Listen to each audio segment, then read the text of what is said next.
राहुरी तालुक्यातील मुळा धरण परिसरात फिरण्यासाठी आलेल्या तरुणांपैकी एका तरुणाचा पाण्यात बुडून दुर्दैवी मृत्यू झाल्याची घटना घडली। अहिल्यानगर येथील बालिकाश्रम रोड परिसरात राहणारे 5 मित्र काल दुपारी 3:30च्या सुमारास राहुरी येथील मुळा धरण परिसरात फिरण्यासाठी आले होते। यावेळी मयूर लाला कांबळे आणि नैतिक सोनटक्के या दोघांना धरणाच्या पाण्यात पोहण्याचा मोह आवरला नाही। चमेली गेस्ट हाऊसच्या पाठीमागील बाजूस पीर बाबा दर्गाजवळील धरणाच्या पाण्यात दोघेही पोहण्यासाठी उतरले, मात्र दोघांनाही व्यवस्थित पोहता येत नसल्याने ते खोल पाण्यात जाऊ लागले आणि बुडू लागले।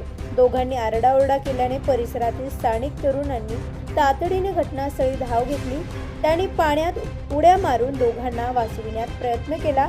यामध्ये नैतिक सोनटक्के याला वाचविण्यात यश आले, मात्र मयूर कांबळे या तरुणाचा पाण्यात बुडून दुर्दैवी मृत्यू झाला।